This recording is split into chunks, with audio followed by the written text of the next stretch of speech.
Welcome, new and old listeners. This is your host, Sandy B, and I invite you to enjoy this episode. I'm so excited today because I get to talk with Dr. Michelle Morancie. How are you doing, Dr. Morancie? Doing very well this morning. Thank you. Yeah, so before we get started on this interview, I'd like for you to share a little bit about yourself and your background, and then we'll get started with my questions. Okay. How far back do you want me to go? Whatever you're comfortable with sharing. Okay. I'm a native New Yorker. I was born in Brooklyn, New York, and lived there my whole life, except for when I went to college. I went to Wesleyan University for college and came back and went to New York University for graduate school.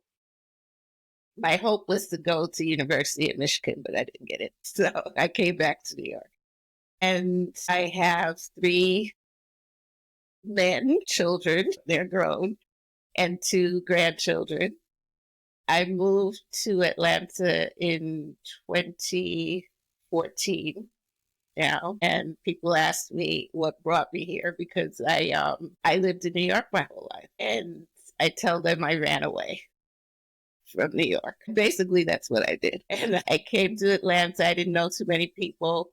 I knew like 2 people when I moved here, and they didn't live nearby.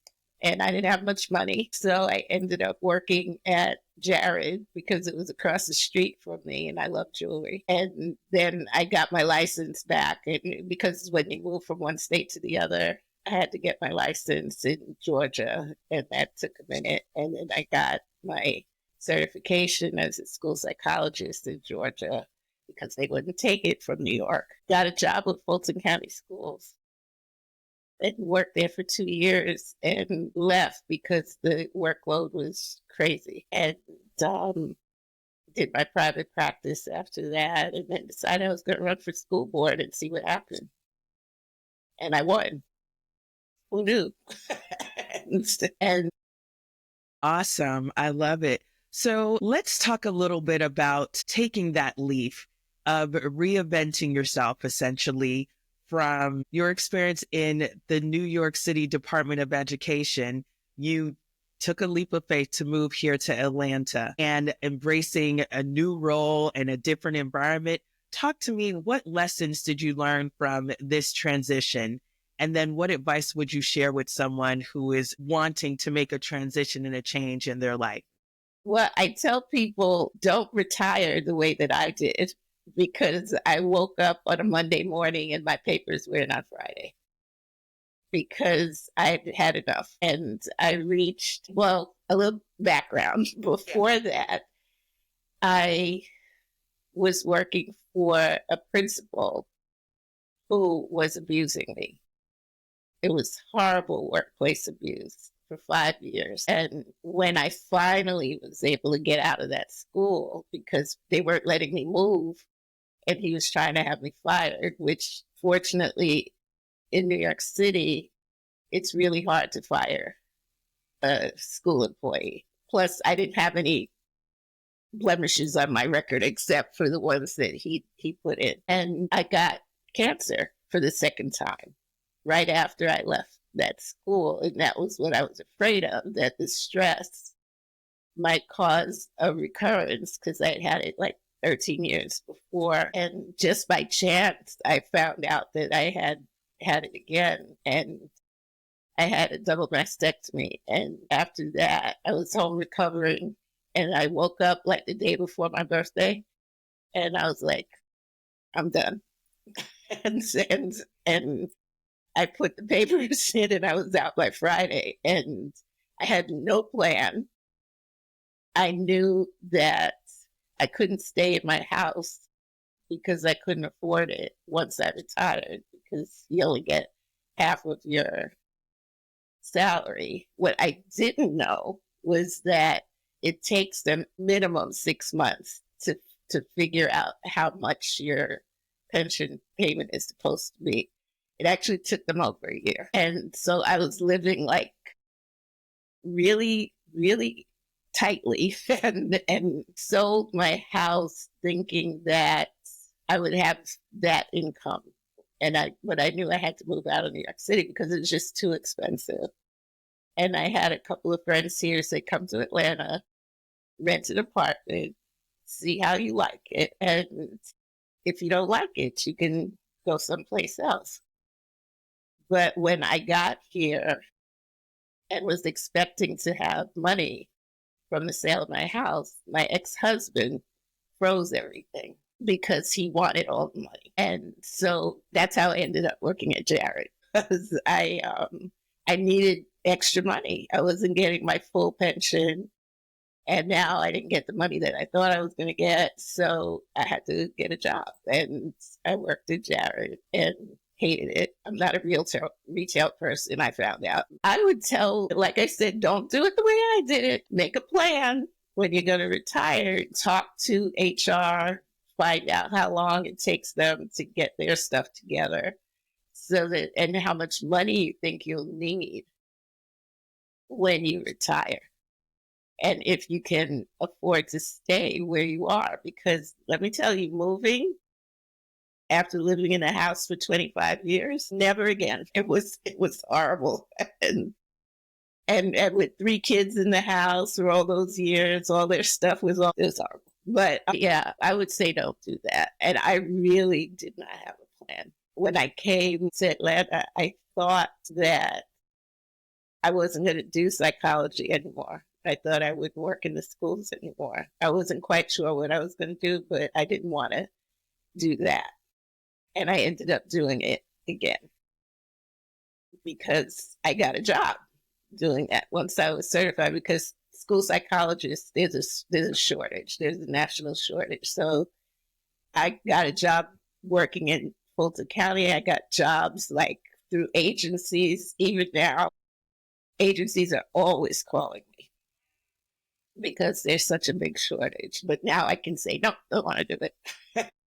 But then I had to do something to support myself. So that's a really interesting story. And this is why I'm so glad I have you on the show, because many women are dealing with similar things for whatever reason, right? They are maybe being forced out of their jobs. Right. Maybe they're feeling the similar thing of being bullied and just treated so horribly in the workplace. What is it about your mindset?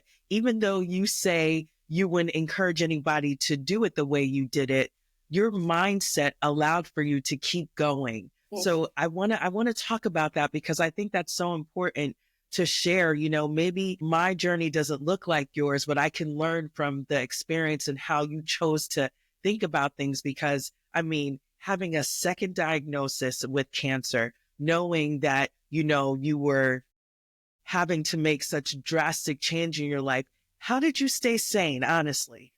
It was not easy. It really was not. And when I was being bullied at work, I was really on the edge a lot of the time, because like I would sit in my car before I started my day and just listen to some inspirational music before I went in, because I never knew what was going to happen once I walked through that door.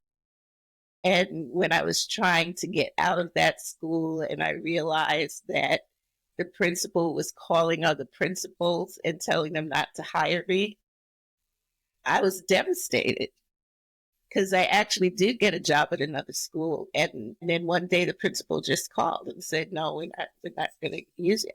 I was totally devastated. And I remember I rode my bike over to the school to try to talk to the principal. They wouldn't let me talk to the principal. And I sat in the playground next to the school and just thought, you know, what am I going to do?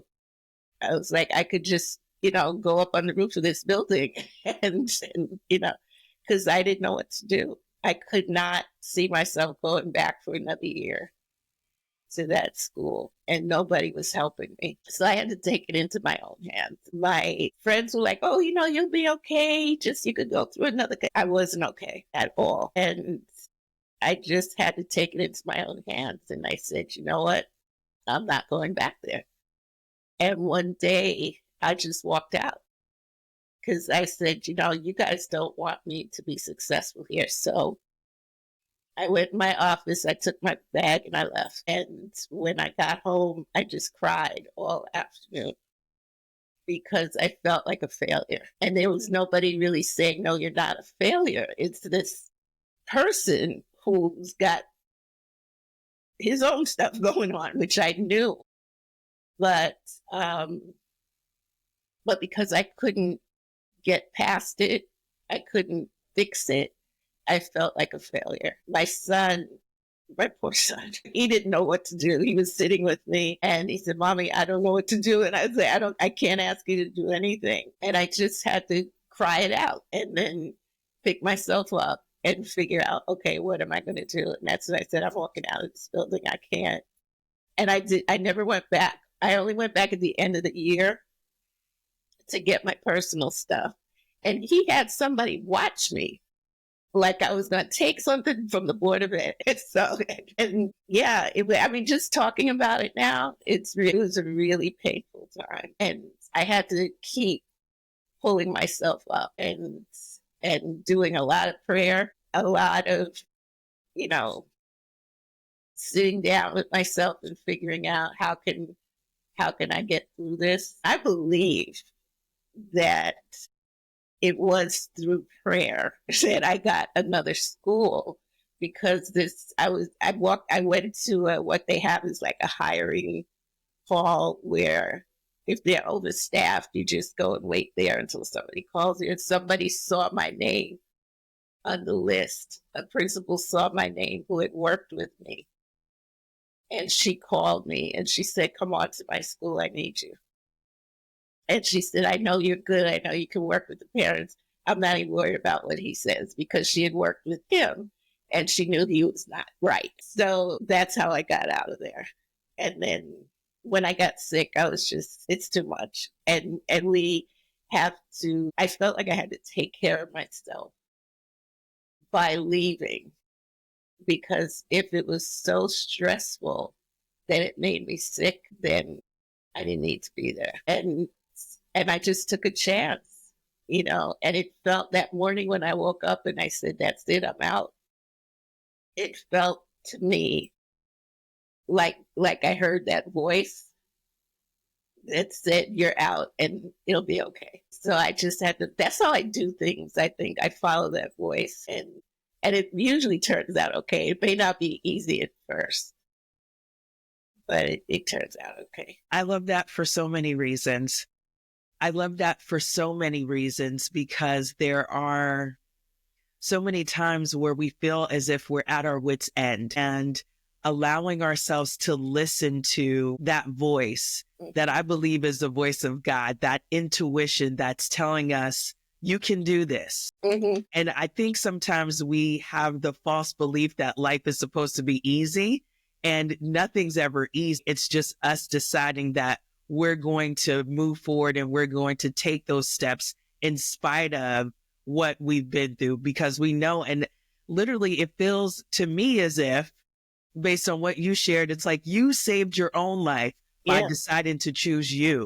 Yeah. And it was hard to leave New York because all of my friends, everything I knew was in New York. At the time, I think one of my kids was still there. The youngest one was living with me and he had to find somewhere to live because I just left. And I had to tell my mom, who at the time, I wasn't sure, but she was at the very beginning of dementia. And I knew something was wrong, but she hadn't been diagnosed yet. And I told her one day, if I stay, I'm not going to make it. And because she was like doing all kinds of stuff, so you know how moms can be.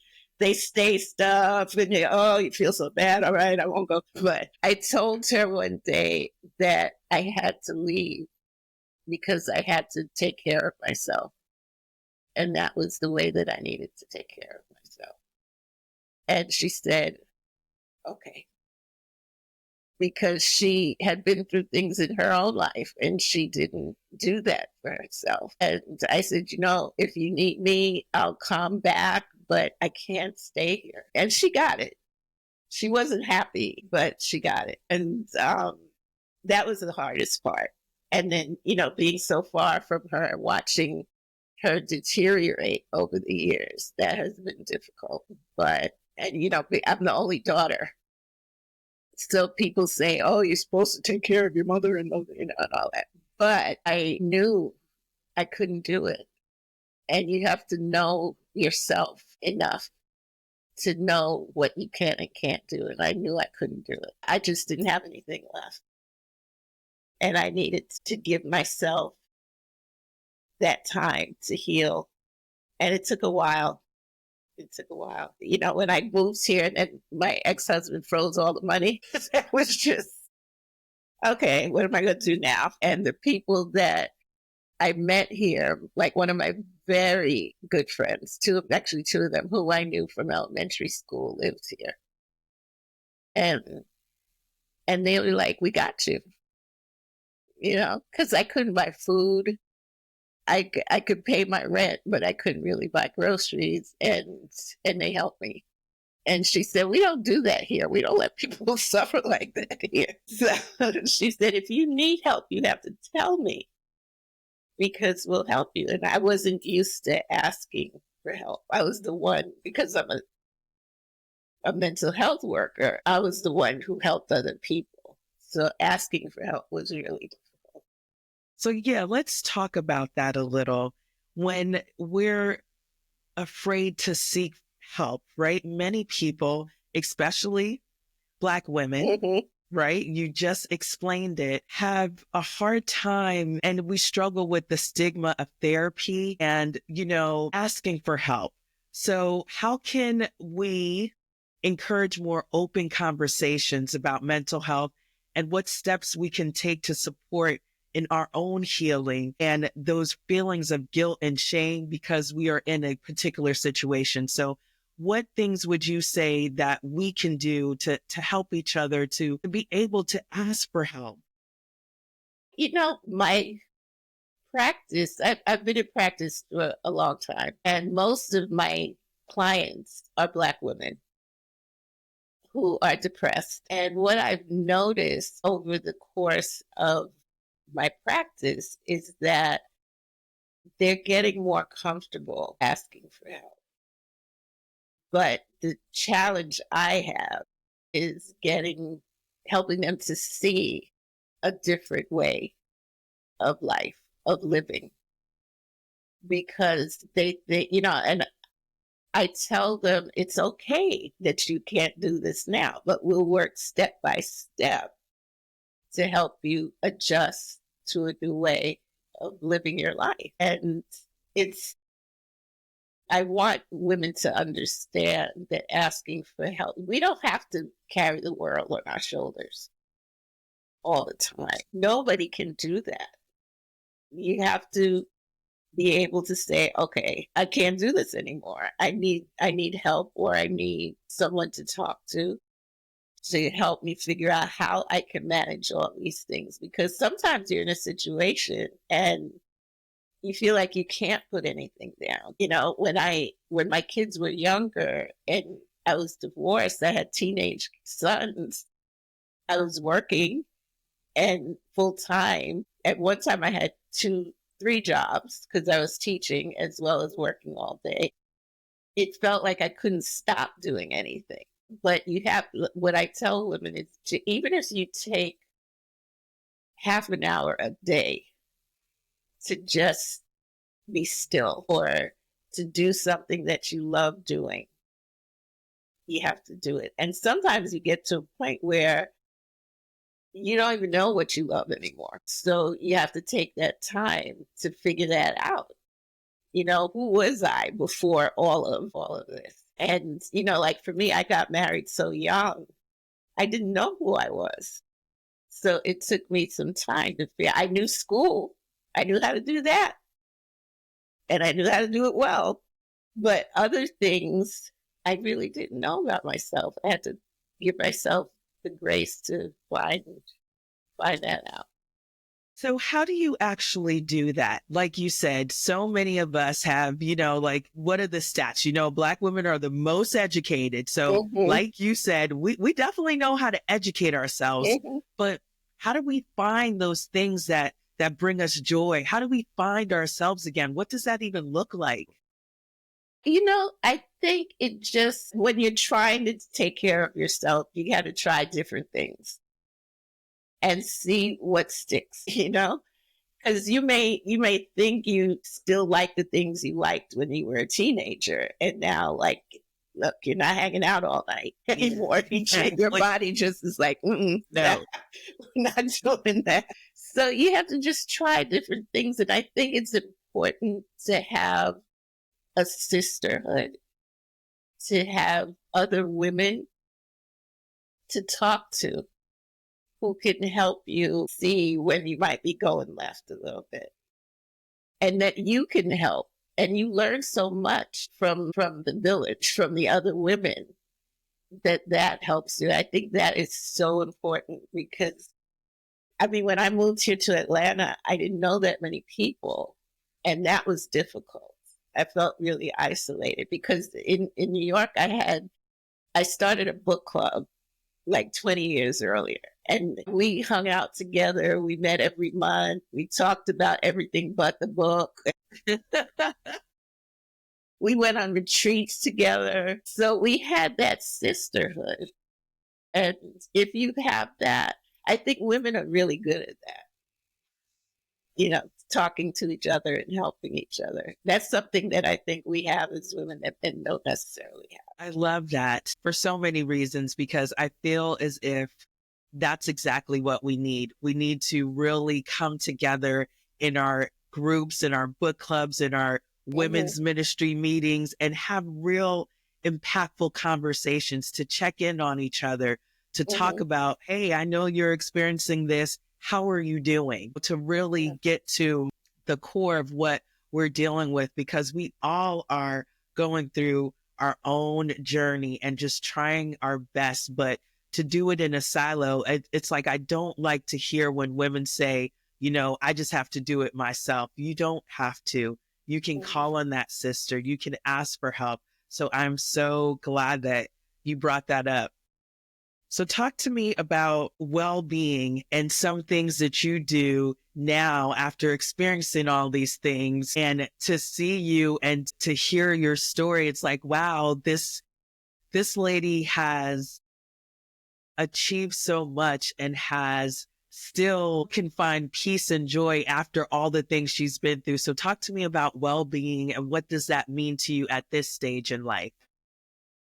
Well, what I said before about finding, trying different things and seeing what sticks, that's pretty much what I did. And so now, how I take care of myself is I love to walk in the morning. And even if it's like 20 minutes, and especially when it's cold, like it's chilly this, I love it. Yes. It just wakes me up. Yes. So I like to exercise. I don't do it enough, but I like to. And what I used to do in New York is ride my bike, because New York is a really bike friendly city. And when I came here the first time, I tried riding. I thought I was going to have a heart attack because there's so many hills. And I was like, oh, I can do the hill. And it was like 90 degrees. Oh my God. I said, if I lay here on the ground, maybe somebody will stop. Yeah. So I don't do that as much as I would love to. I sometimes just sitting outside and reading a book, or just looking at people, is calming to me.